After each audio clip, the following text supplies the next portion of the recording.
Vamos a hablar de sanidad vegetal en el cultivo in vitro. Para los que no me conozcáis, soy Inés Matáis y, como bien ha dicho Michelle, soy ingeniera agrónoma y me dedico desde el año 2010 al cultivo in vitro de plantas. Cuando el equipo de Genplan, a través de Lirio, me propuso preparar un webinar sobre la sanidad vegetal en el cultivo in vitro, me pareció un asunto de gran interés, especialmente porque, al menos en mi día a día como directora de un laboratorio de cultivo in vitro o de una biofábrica, nuestra producción es una producción grande de 2 millones de plantas al año. El tema de la sanidad vegetal es un tema que nos preocupa bastante y que está en nuestro día a día. Y me parecía una buena oportunidad para dar a conocer a la gente que sí conoce el cultivo in vitro y que trabaja en el cultivo in vitro, pues algunos tips y algunas normas y algunos consejos y, en fin, algunos procedimientos que se utilizan normalmente, pero también a la gente que no trabaja en cultivo in vitro, pero sí consume las plantas que producimos en el cultivo in vitro, también me parecía de gran interés porque hay algunos asuntos que quizá no están demasiado claros. Entonces, para comenzar, algunos conceptos, tal y como yo los voy a utilizar en este webinar, me gustaría aclararlos antes de entrar en el contenido. Y, en principio, cuando hablamos de sanidad vegetal, estamos hablando de todas las actividades dirigidas a proteger a las plantas o a los vegetales de los daños producidos por plagas y a impedir la introducción y la extensión de plagas procedentes de otras áreas. Aquí hablamos sobre todo con el movimiento actual de plantas que tenemos entre países. Y cuando hablamos de cultivo in vitro, hablamos de un conjunto muy heterogéneo de técnicas diferentes, pero que todas se basan en el hecho de que tomamos una parte de una planta y la cultivamos asépticamente en un medio de cultivo, en condiciones controladas. Cuando hablamos de asépticamente, es cuando tenemos que empezar a aclarar algunas cosas. Es decir, aunque todos consideramos y todos sabemos que el cultivo in vitro es un sistema libre de patógenos, no quiere decir que el cultivo in vitro per se lo sea. La total ausencia de patógenos no está garantizada si no tenemos en cuenta algunos puntos básicos, que son los puntos que me gustaría aclarar en este webinar. Conceptos importantes que yo voy a utilizar.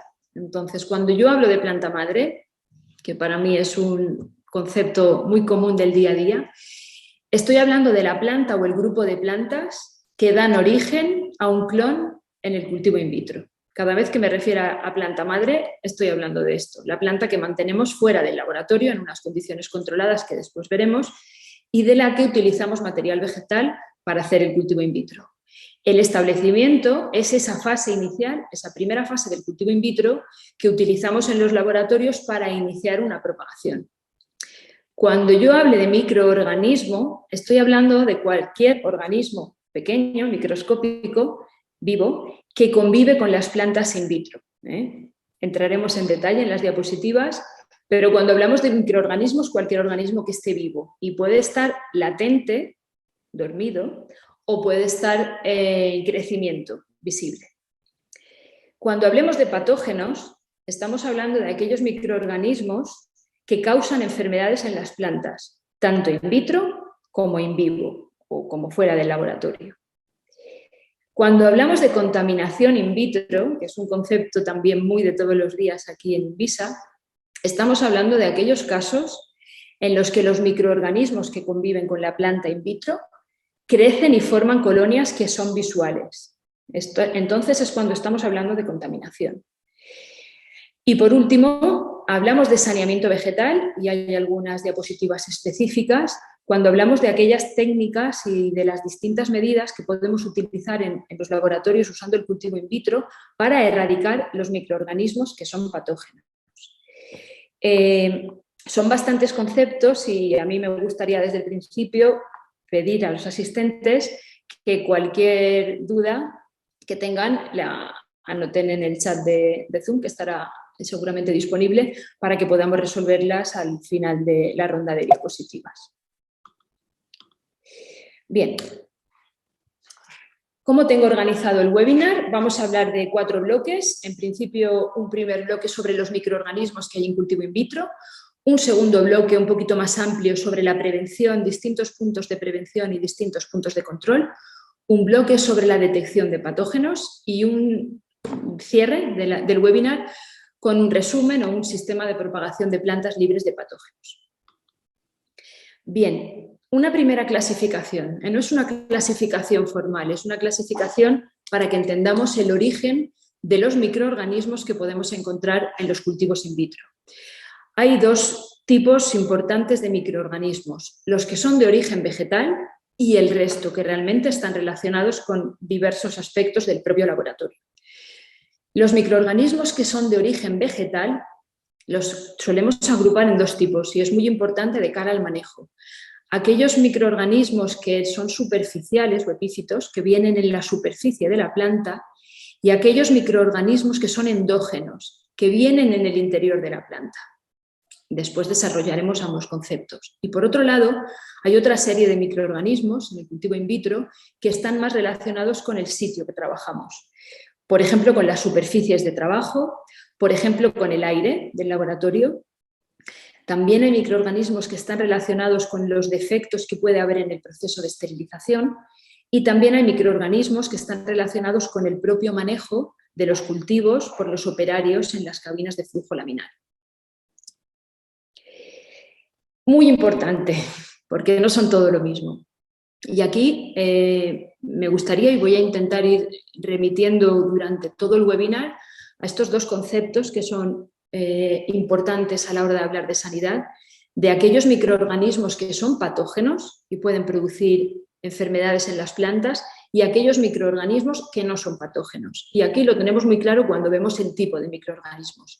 Cuando estamos hablando de virus o viroides, de virosis en general, siempre estamos hablando de microorganismos que son patógenos. Es decir, que nosotros, como propagadores profesionales de planta, debemos erradicar y evitar desde el inicio, porque si no estaríamos propagando planta potencialmente enferma o enferma. Los virus y los viroides no son visibles en el cultivo in vitro, es decir, con la vista no los vamos a encontrar, y su manejo requiere saneamiento vegetal. Un segundo grupo, y es el del día a día, son las bacterias.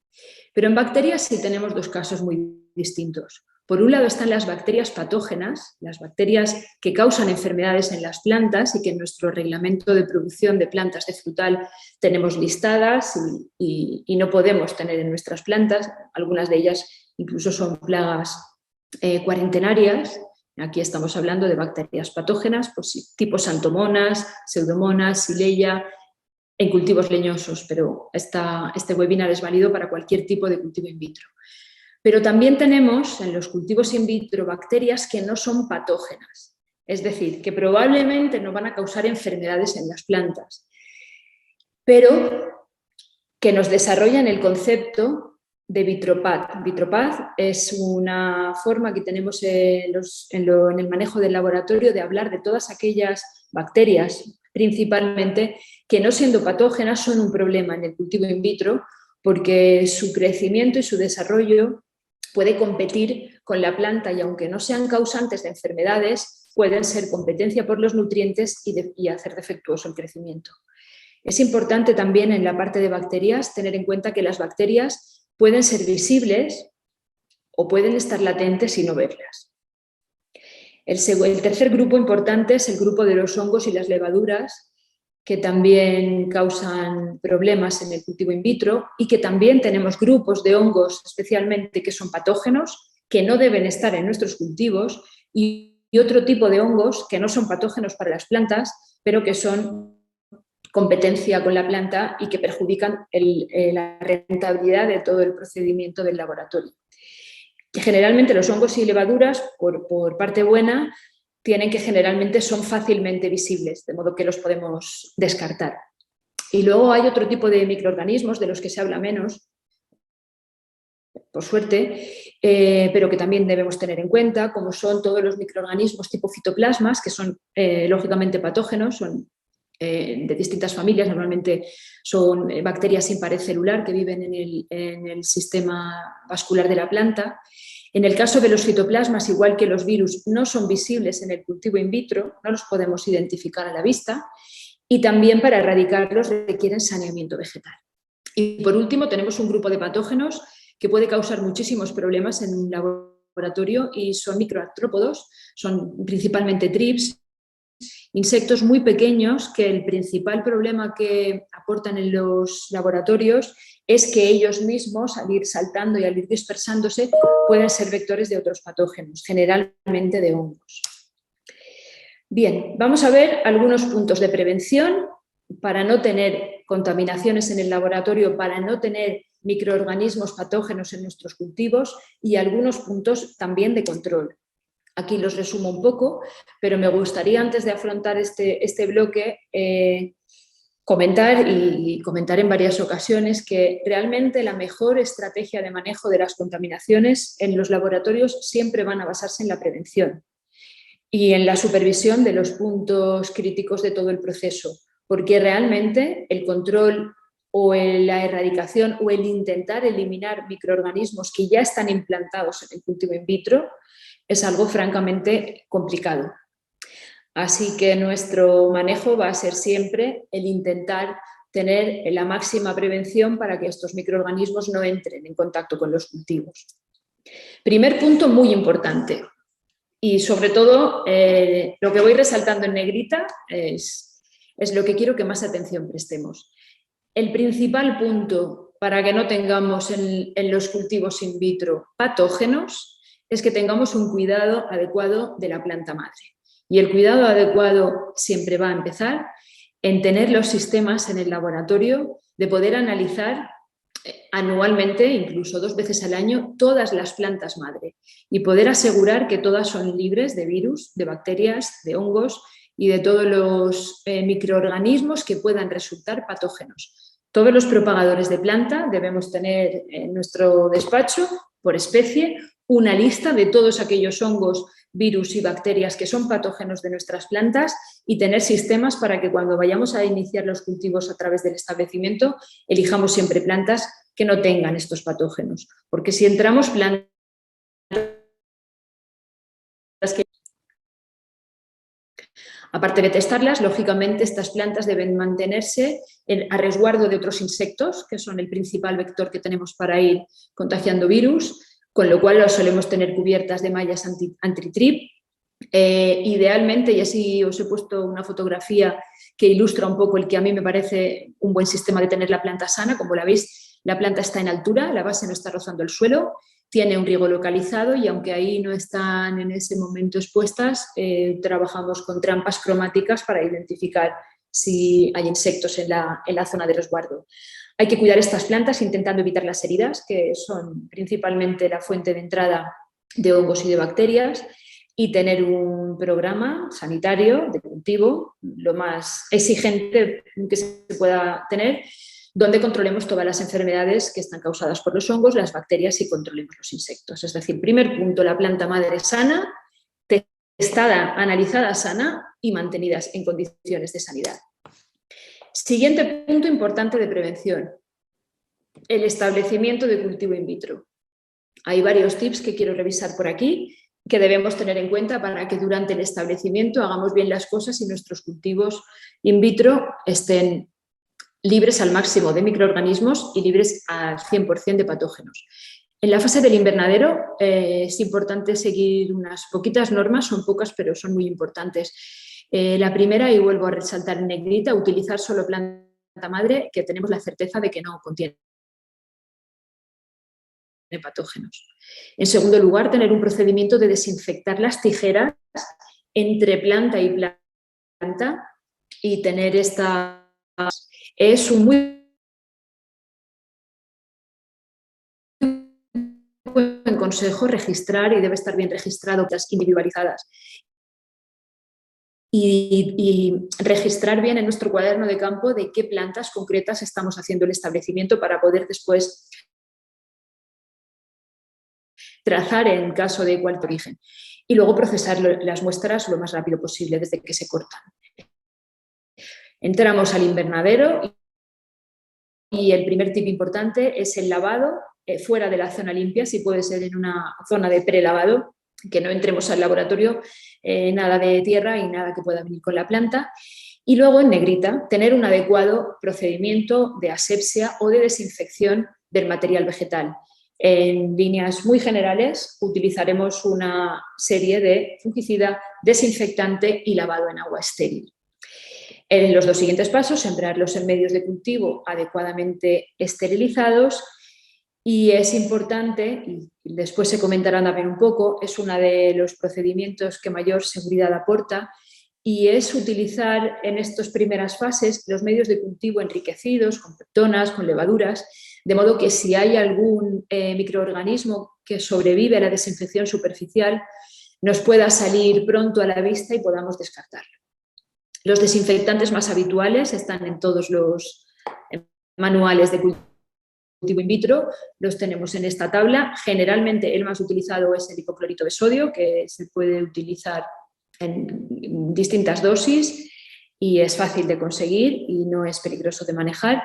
Y aquí también tenemos que tener claro que el principal valor de éxito de la desinfección, de la asepsia, va a basarse en que tengamos muy claramente estudiado y adaptado en la concentración del desinfectante y el tiempo de exposición. Y saber que todo esto dependerá en cada caso.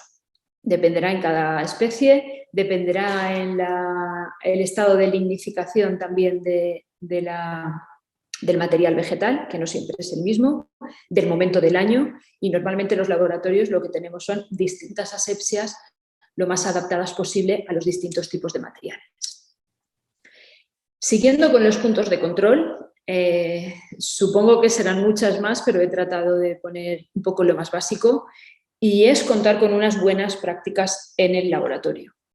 Aquí me gustaría aclarar también los conceptos de limpieza, desinfección y esterilización. Así que revisamos que la limpieza, los procedimientos de limpieza del laboratorio tienen como objetivo controlar y reducir los microbios a unos niveles aceptables. Es decir, con la limpieza reducimos la cantidad de microbios, pero no los eliminamos. Con una desinfección, los procedimientos de desinfección son los procedimientos con los que sí tratamos de erradicar todos los microorganismos, normalmente mediante el uso de agentes químicos. Y por último, en un nivel más profundo, tenemos la esterilización. Los procesos de esterilización en el laboratorio son aquellos con los que perseguimos la destrucción de toda materia viva. Eso quiere decir que el aire y las superficies son vectores que se limpian. Las plantas y los objetos son vectores que se desinfectan. Y los medios de cultivo, el instrumental que utilizamos y las superficies de trabajo son vectores que se esterilizan. Hay un indicador general sobre el que he visto distintos niveles y he decidido quedarme con el 3%. Un indicador general, una nota de que en general estamos controlando y tenemos buenos procedimientos de limpieza, de desinfección y de esterilización, sería asumir hasta el 3% de los vasos o de los contenedores que en una cámara de cultivo revisamos con contaminación y descartamos. Es un número bastante exigente, pero cuando estamos desechando más del 3%, deberíamos ponernos a revisar y veremos rápido algunos puntos de control sobre cómo son nuestras prácticas.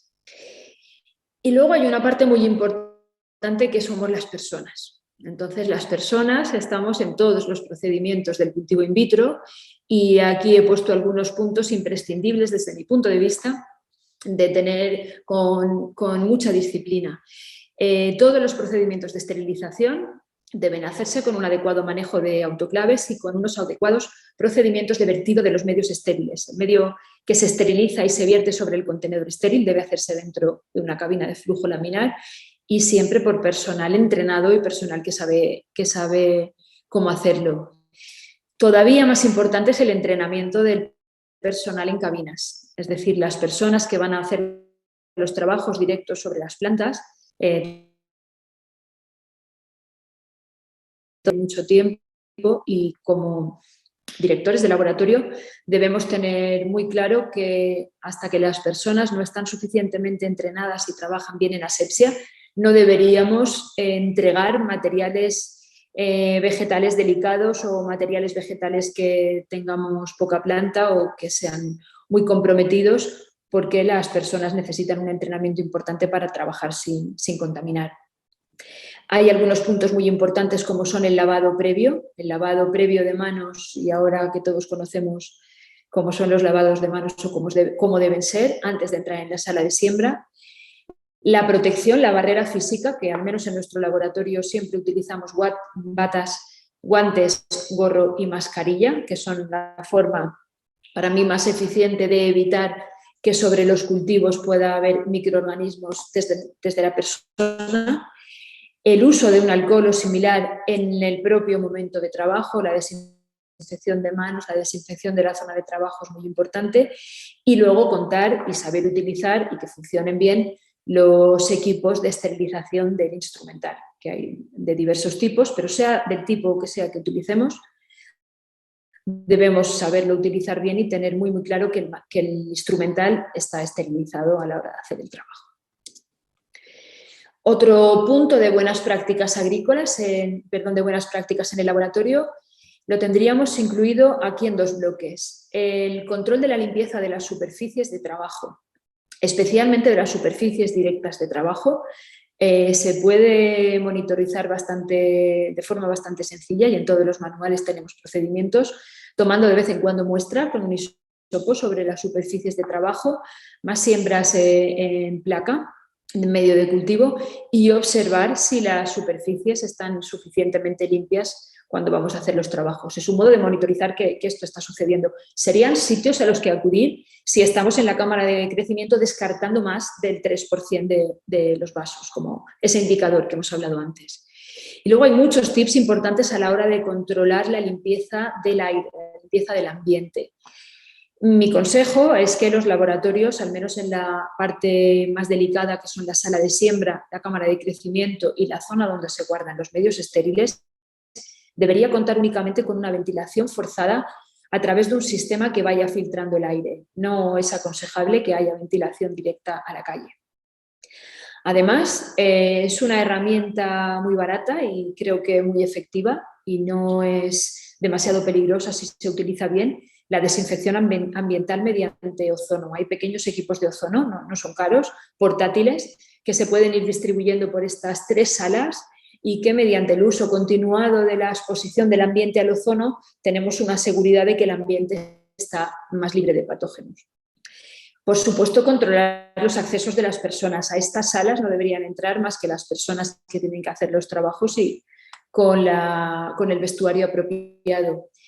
También es un buen consejo, por ejemplo, en la sala de siembra, contar con dispositivos que nos permitan tener una presión positiva de aire dentro, de modo que cuando las puertas se abren, que siempre debe ser lo más rápido posible, sea más difícil que entre el aire de los pasillos al interior. Esto también se puede mejorar con cortinas de aire que se combinan a la hora de abrir la puerta. Lo que queremos es que el ambiente que haya dentro de estas salas esté lo más desinfectado posible.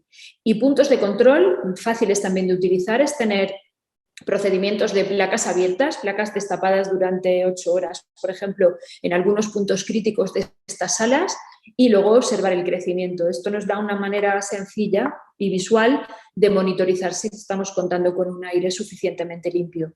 También existen equipos de medición de la calidad del aire.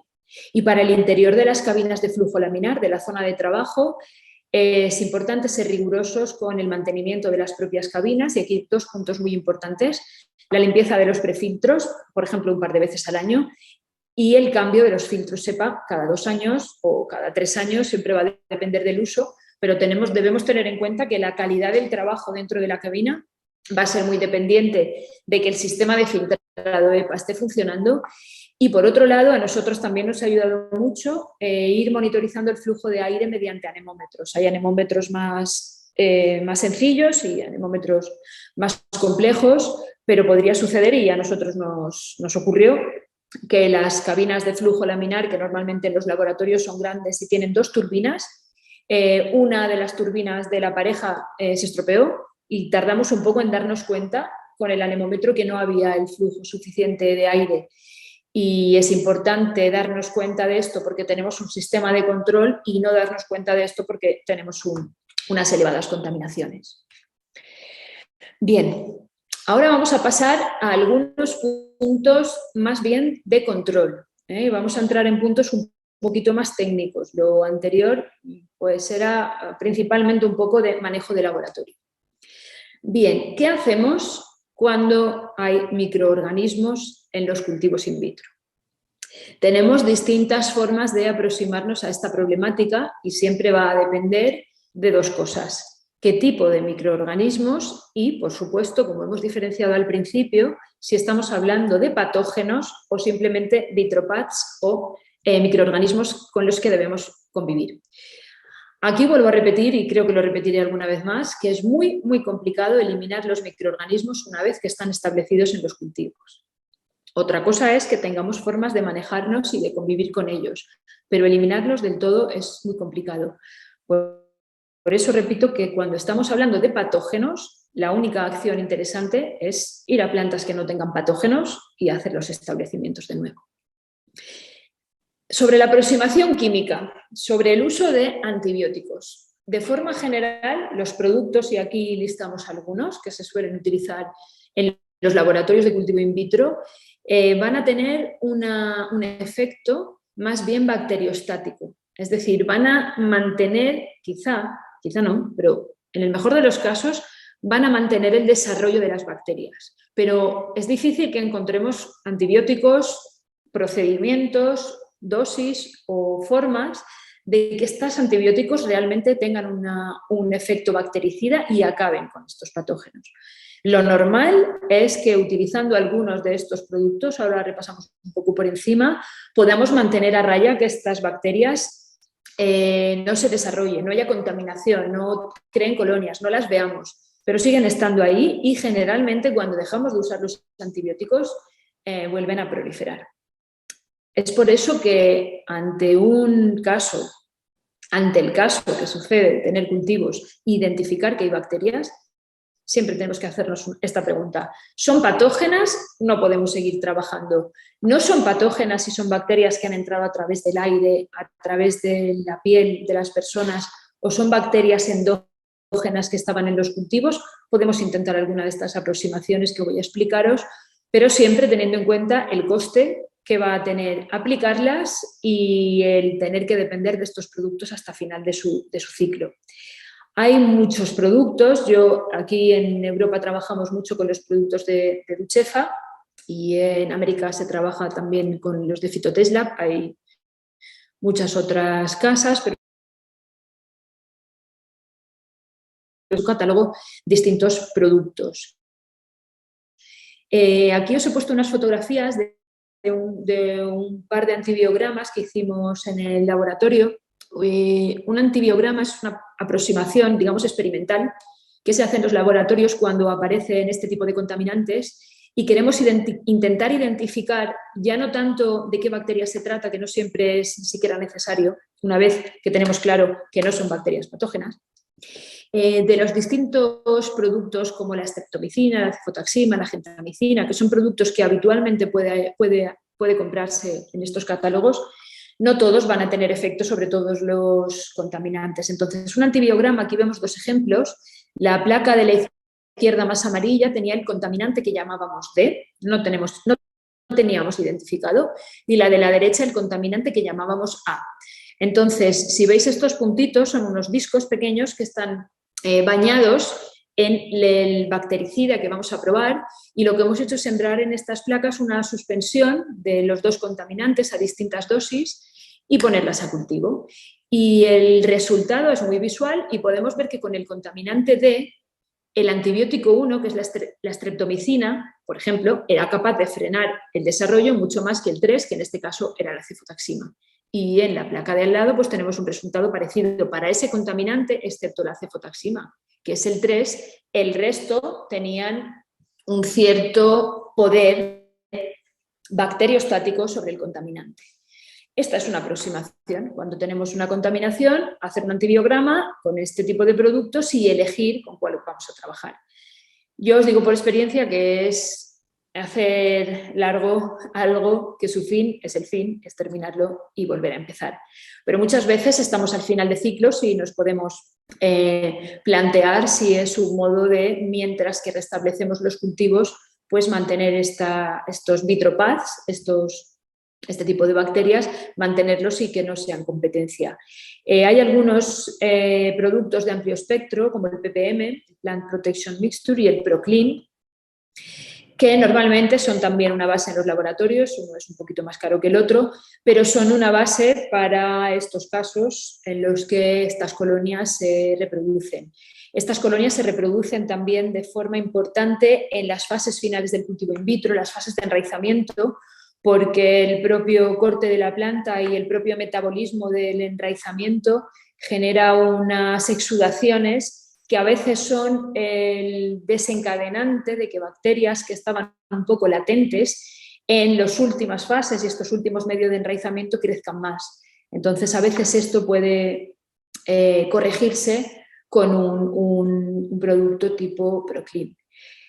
Yo aconsejo que sea el último plan, el plan B, no el plan C, pero a veces hay que utilizarlos y aquí hay que ser súper rigurosos con las indicaciones de los productos y súper rigurosos también con la legislación que todos como productores o como propagadores tenemos.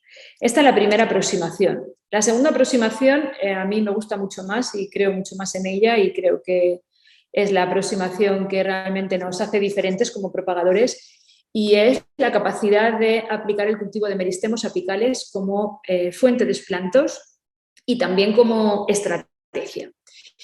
Entonces, la teoría dice lo siguiente. Aquí tenemos dos fotografías diferentes de dos zonas meristemáticas, de dos meristemos apicales de dos plantas.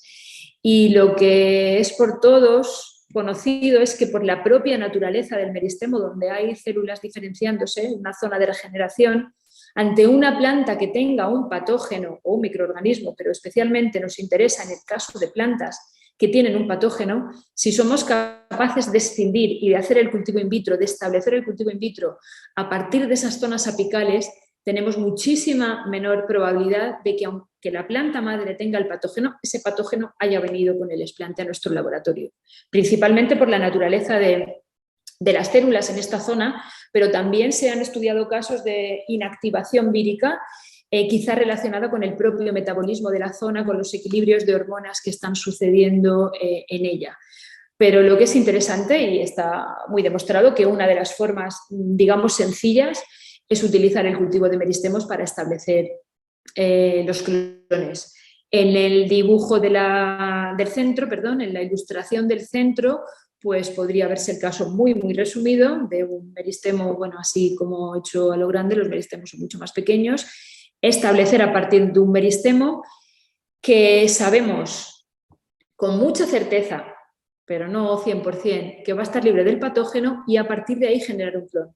La clave, y lo veremos en el cierre del webinar, donde voy a intentar todos estos conceptos ponerlos en una misma línea de trabajo, la clave, lógicamente, será testar cuando empezamos a tener material regenerado a partir de ese meristemo, testar si tiene o no tiene el patógeno. Entonces, con esta pequeña clave, cultivo de meristemos seguido de una analítica, es la herramienta que los laboratorios de cultivo in vitro tenemos y podemos defender y debemos además fortalecer para asegurar que somos el único sistema que puede propagar plantas libres de patógeno. Otras aproximaciones al control, también muy utilizadas en los laboratorios, son los tratamientos físicos como la termoterapia y la crioterapia. La termoterapia es mucho más conocida, pero existen algunos patógenos, algunos viroides, que está demostrado que responden mejor a la crioterapia. Termoterapia será tratamiento de calor y crioterapia será tratamiento en frío. En resumen, es aplicarle a las plantas unas condiciones de temperatura elevada durante distintos periodos de tiempo, siempre en el límite de su tolerancia fisiológica, es decir, es muy fácil con una termoterapia cargarse la planta por calor, entonces hay que hacer muchos ensayos.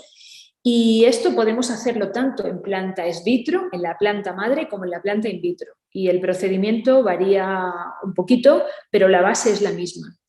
Cuando tenemos una planta con un patógeno y no tenemos la posibilidad de tener otra planta igual que queremos propagar sin el patógeno, una aproximación es utilizar la termoterapia y utilizar entonces su explanto. La crioterapia, para algunos patógenos que responden mejor al estrés, digamos, por frío, sería someterles a temperaturas de ultracongelación en nitrógeno líquido, el mismo caso estudiar pequeñas exposiciones, después utilizar esos materiales vegetales y igualmente que con el cultivo de meristemos no sirve de nada si después no tenemos un punto de control y volvemos a analizar si esas plantas que estamos regenerando tienen o no tienen el patógeno. Bien, aquí os he puesto, son de 2 libros muy conocidos, la combinación de varios tratamientos para saneamiento vegetal. Antes hablábamos en la primera diapositiva donde quería dejar claros un poco los conceptos, que el saneamiento vegetal puede ser la mezcla de distintas técnicas que todas van en el sentido de intentar erradicar patógenos en plantas. Y aquí vuelvo a hacer este paréntesis. Lo más importante es tener plantas que no tengan patógenos. Estos procedimientos no son siempre eficaces, son costosos y cuando podemos tener una planta que no tiene patógenos es una locura pensar en estas cosas. Pero estamos hablando de que muchas variedades o híbridos en los programas de mejora genética no existen individuos y todos los individuos que tenemos la capacidad de clonar tienen algún patógeno. Es cuando a los laboratorios de cultivo in vitro o a las universidades con departamentos de cultivo in vitro se les pide un trabajo de saneamiento. Y aquí tenemos varias aproximaciones. En la de la izquierda es una gráfica donde podemos ver cómo combinar la termoterapia y el cultivo de meristemos. Y esto es lo que se utiliza cuando tenemos que hacer plantas libres de virus a partir de plantas que tienen virus. Vemos una planta que está infectada y hay varios procedimientos. El primero que nos sale por arriba es hacer un cultivo de meristemos. Voy a la planta que está infectada, pero como hemos visto antes, que es bastante probable que en las zonas meristemáticas no exista el patógeno, que crece más rápido, el crecimiento de la celular de la planta es más rápido que el crecimiento del patógeno, quizá con el establecimiento a partir de meristemos hemos solucionado el problema y tenemos plantas sanas. Podría suceder. Podría suceder que es el caso, digamos, central. Arriba lo que vemos, el patógeno está así como punteándolo todo y podría suceder que hemos cogido el meristemo y el meristemo sigue teniendo el patógeno. Por eso es tan importante hacer después el análisis. Pero si lo combinamos con una termoterapia, podríamos tener este caso de abajo, donde tenemos la planta, la someten en este caso de 3 a 6 semanas a una temperatura de 30 grados, yo creo que tendría que ser más, pero con ese tratamiento de calor, ese estrés de calor, inactivamos que el patógeno esté en el meristemo, de modo que cuando capturamos ese meristemo y establecemos un nuevo clon y hacemos una analítica, podemos encontrarnos con que sí hemos sido capaces de regenerar una planta, que luego el cultivo in vitro nos ayudará a que sea un clon y que luego podrán ser miles de plantas que revierten al sector libres de virus cuando habíamos partido de una planta que no lo era. Esta es una aproximación muy del día a día. Luego tenemos otras, y aquí ha sido clave, por ejemplo, en el mundo de los cítricos, en el que vemos distintos casos, pero se basan en distintas aproximaciones exactamente de lo mismo. Tenemos una planta que tiene un virus, en este caso, y lo que hacemos es tomar el ápice meristemático y tenemos distintos caminos. En la parte de arriba vemos una aproximación que es cultivar el ápice en un tubo de ensayo, es decir, establecerlo in vitro y ahí, in vitro, al tener distintas aproximaciones como la propia termoterapia in vitro o la quimioterapia in vitro, es decir, estar utilizando sobre ese explante algún producto antibiótico o viricida, si es el caso de un virus. Una aproximación. Otra aproximación, que es la que ha tenido mucho éxito, es la del microinjerto in vitro. Aquí vemos un poco los dibujos, como si ese ápice de la planta, ese meristemo de la planta sana, venimos y en un microinjerto que puede hacerse in vitro o puede hacerse también in vivo, lo sembramos sobre una planta, lógicamente limpia, plantas que no tengan patógenos. El desarrollo de la planta futura nos permitirá tener plantas saneadas. Esas plantas saneadas son las plantas que vuelven a ser inicio de clon y con lo cual conseguimos tener descendientes que están limpios a partir de una única madre que había que tenía una virosis. Es un resumen un poco rápido ¿De qué hablamos cuando hablamos de saneamiento vegetal? Como yo os decía al inicio, yo a veces me doy cuenta que todos estos conceptos no están claros, ni para la gente que estamos dentro del laboratorio, ni para la gente que viene al laboratorio y quiere entender por qué el cultivo in vitro es un cultivo libre de patógenos, y es un cultivo libre de patógenos si hacemos las cosas como debemos hacerlas. Bien, luego tenemos nos quedan 2 bloques, son más cortitos. Unos comentarios sobre la detección de patógenos y las distintas técnicas que realmente pueden aplicarse a nivel de laboratorio. Como hemos hablado antes, ya ha salido varias veces, y la vamos a repasar, ha salido el tema de la detección de patógenos en la primera diapositiva sobre la planta madre. Es decir, la mejor seguridad que puede tener un laboratorio de cultivo in vitro es tener en las propias instalaciones o subcontratado en un laboratorio muy cercano, pero de una forma muy operativa y muy del día a día, tener sistemas para detectar que las plantas madres no tienen virus y no tienen hongos y bacterias patógenos. Bien, en este caso yo os explico muy rápidamente cómo lo hacemos aquí en nuestros laboratorios, en Nutrfruits, en Invisa. El sistema central, el que tenemos para la detección de virosis mediante hibridación molecular.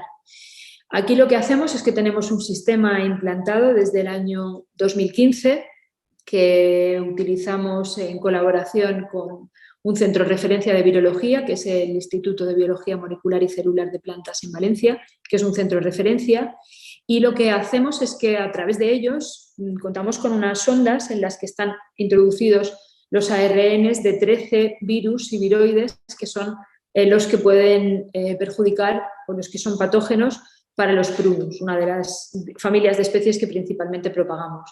Entonces, con este procedimiento hacemos una extracción de ADN aquí en el laboratorio y mediante un procedimiento de prehibridación e hibridación conseguimos tener un diagnóstico de hasta generalmente 80 muestras por membrana, un diagnóstico que nos dice 2 cosas. Nos da una señal positiva, ahí en la fotografía estaríamos como viendo a la luz blanca una membrana concreta y ahí veo algunos puntos. Si nos da una señal positiva, es decir, si estamos viendo en la radiografía un punto, es que alguna de las muestras de las plantas madre tenía alguno de esos 13 virus y viroides. Con lo cual es muy fácil, descartamos esa planta. Esa planta no se utiliza, para eso están todas las otras que han dado una falta de señal, ha salido sin señal, y que por tanto son negativas a esos 13 virus y viroides. La aproximación principal y el uso principal de esta tecnología para detectar patógenos es que nos permite descarte de la planta. Si se hace en planta madre, siempre vamos a asegurar que si todos los establecimientos vienen hechos sobre plantas madre que han pasado por una hibridación molecular en el menor tiempo posible atrás, no van a estar entrando en todo el procedimiento plantas que tengan virus.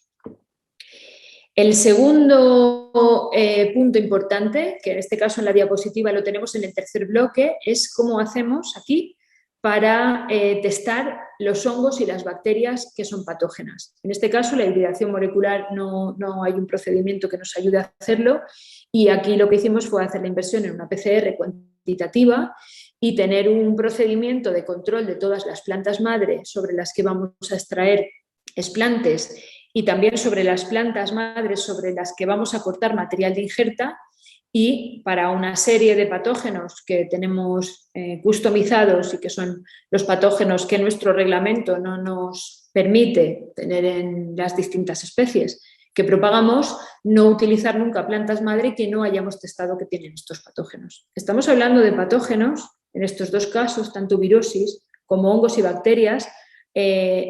Los patógenos, recordamos, son los microorganismos que pueden causar enfermedades y siempre, siempre, siempre serán de origen vegetal. Si no entran con la planta en el laboratorio, durante el procedimiento del laboratorio no pueden aparecer. Las que pueden aparecer durante el procedimiento del laboratorio son aquellas que hemos introducido y aquellas que son endógenas. Y con esto volvemos a la primera parte de la diapositiva, este otro sistema de detección, que es la detección de bacterias latentes mediante cultivos enriquecidos. Hemos visto distintas tecnologías, desde luego la qPCR, La PCR cuantitativa nos permite además cuantificar cuánto hay del patógeno. La virosis, la detección de virosis por hibridación molecular nos permite saber si está o no está una serie de 13 virus. Nosotros hacemos agrupado, pero también se puede hacer individual. Y este otro punto, después de ver tanta tecnología, pues es un punto mucho más sencillo, es la microbiología de toda la vida y, bueno, tiene la aplicabilidad que tiene la utilidad que tiene, pero creo que hay que entenderla cuando queremos aprender sobre sanidad vegetal en cultivo in vitro, y esto es algo muy sencillo. Preparamos medios de cultivo enriquecidos, pueden ser selectivos sobre patógenos, pero mejor que sean de amplio espectro, y tenemos dos aproximaciones. Si queremos analizar si existe una bacteria endógena en una planta, la podemos sembrar la planta en el propio contenedor de cultivo in vitro con el medio enriquecido, o podemos hacer, previo a la entrada al contenedor, rozar la planta sobre la placa, marcar la placa y sembrar en el contenedor con el medio normal. La placa es el chivato que mediante la observación principalmente, nos hará ver, después de incubarlo, si esa planta que hemos rozado tenía una bacteria que se estará desarrollando en la placa de cultivo. ¿Esto para qué se usa? Es una detección que no identifica, pero que nos puede servir para el descarte. Entonces, en todos los procedimientos iniciales es muy interesante que podamos descartar las plantas antes de que las plantas sean un clon. Y aquí os he preparado, para intentar aclarar este último punto, el último punto es el de los sistemas de propagación libres de patógenos. Y he montado aquí un poco la estructura. Realmente al final es la estructura sobre el sistema de certificación que tenemos de planta libres de virus, y repasaría, creo o espero, un poco todo lo que hemos ido viendo. Entonces, nos vamos a la izquierda de la diapositiva y comenzamos con una planta madre. Una planta madre que, lógicamente, visualmente no tiene ningún patógeno. No podemos tener una planta madre que a la vista de la planta existan enfermedades. Tenemos una planta y a la vista la planta está sana, pero tenemos un primer punto de control. No vamos a empezar el procedimiento si no tenemos una detección de virus, por hibridación molecular hemos visto antes, o de bacterias patógenas mediante la qPCR. Entonces, tras esa detección pueden pasar dos cosas, el verde o el rojo. El rojo, si esa planta madre tiene un patógeno, la primera y lo más inteligente es no utilizarla e ir a buscar otra planta madre del mismo material. Pero cuando en esos casos, como os comentaba antes, esos casos puntuales, concretos que podría suceder, en los que estamos hablando de un programa de mejora y los únicos descendientes, los únicos individuos clonables tienen un problema de patógenos, seguiríamos entonces el camino que vimos antes del saneamiento vegetal y del cultivo de meristemos. Es decir, estudiar una aproximación. Si hemos hecho una detección, lo bueno es que tenemos identificado el patógeno y existe la bibliografía y la experiencia previa que nos pueden ayudar a elegir cuál sería la estrategia. Si sería una estrategia de termoterapia ex vitro o termoterapia in vitro, quimioterapia, crioterapia, las distintas combinaciones que vimos antes con o sin el cultivo de meristemos, pero de manera sencilla, saneamiento vegetal y cultivo de meristemos. Establecemos con todas estas restricciones y, como dije antes, muy importante, volvemos a analizar, volvemos a detectar todavía en el material in vitro si esto que hemos saneado y hemos intentado generar un clon tiene o no tiene el patógeno. Si no tiene el patógeno, muy bien, ya tenemos un clon, podemos ir a cultivo in vitro en laboratorio. Pero si no hemos conseguido sanearlo, procedimiento fallido, no estamos en condiciones de seguir trabajando con esa planta madre. O podemos seguir intentando nuevas aproximaciones de saneamiento vegetal. Pero ahora volvemos al caso inicial y el más común, por suerte, y es que hemos hecho esta primera detección de planta madre libre de virus y de bacterias patógenas. Las bacterias y los virus y los hongos patógenos que nos pueden dar nuestros sistemas que vimos antes, la hibridación molecular, la detección por qPCR, Y cuando tenemos la seguridad que esta planta está limpia, establecemos in vitro. Iniciamos los procedimientos de establecimiento y aquí tenemos varias barreras. La primera barrera que os propuse es la del indexaje mediante las placas enriquecidas para intentar analizar bacterias endógenas. Recordamos este concepto y, por favor, en este último ratito que ya es pronto de preguntas, si alguien no lo tiene claro, lo vamos a explicar fácil. El establecimiento in vitro se basa en un proceso de desinfección superficial. Si las plantas tienen un patógeno interno que no era patógeno, porque no ha salido en el análisis anterior, pero tienen una bacteria endógena que probablemente en la planta incluso fuera beneficiosa, el establecimiento in vitro no la va, mediante una desinfección superficial, no la va a eliminar. Y con estos indexajes, con estos cultivos en medios enriquecidos, tenemos la oportunidad de saber si existen o no existen, o si existen en gran nivel. Si existen, tenemos que decidir aproximaciones. Como veíamos antes, una aproximación es montar unos antibiogramas e intentar ver si hay algunos antibióticos que nos pueden ayudar a corregirlas. Generalmente a mantenerlas sin crecimiento. No siempre a erradicarlas, pero también hay casos que se puede erradicar. Otro procedimiento es la eliminación.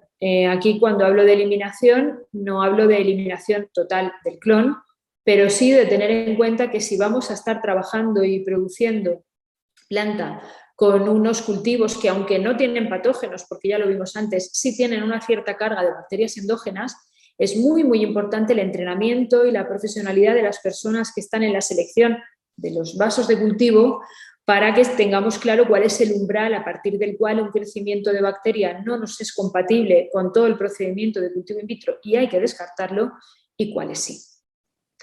En ambos casos llegamos al cultivo in vitro del laboratorio y entonces entran en puesta en marcha todo lo que vimos antes como buenas prácticas de trabajo. Todo lo que vimos antes es cuando hace falta.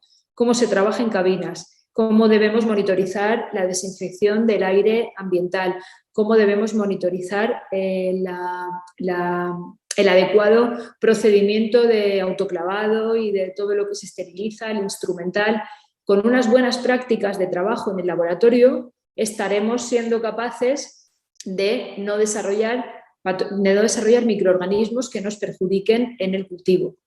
Después del laboratorio viene la fase del invernadero. No hay ningún caso que la planta del laboratorio llegue sin pasar por una aclimatación, e incluso por un injerto, por una recría, no llega a los campos directamente del laboratorio.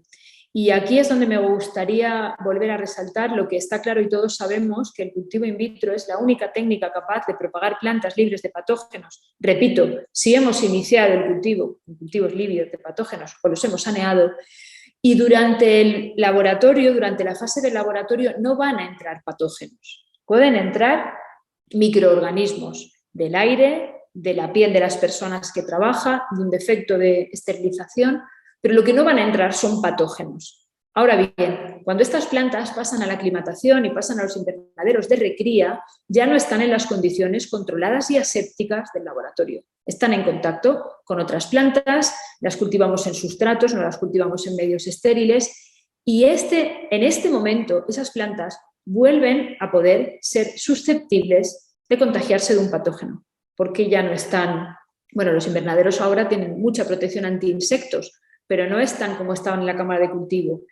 Entonces, desde mi punto de vista, y como tenemos montado aquí nuestro sistema de certificación, es que antes de la entrega de las plantas, cuando estamos ya en el último punto, volvemos a necesitar tirar de las analíticas y de los controles de calidad. Desde mi punto de vista, en el inicio de todo, todas las plantas madre deben ser testadas. Cuando estamos en esta fase preentrega de plantas a clientes, tenemos establecidos, según las especies y las cantidades de la partida, distintos tamaños de muestreo que nos ayuden en lo que es nuestro control de calidad, tanto para la parte de fitopatología, de patógenos, que hemos visto en este webinar, como para la parte de identidad varietal, que en el caso de las variedades de frutales, pues es también otro control de calidad que se hace en el mismo punto. Y solo pasando por este proceso, solo al final de todos estos obstáculos superados, podremos asegurar que tenemos unas plantas sanas, descendientes, genéticamente idénticas a aquella planta madre y que han pasado por el único modo que hay de asegurar una propagación libre de patógenos, que es el cultivo in vitro.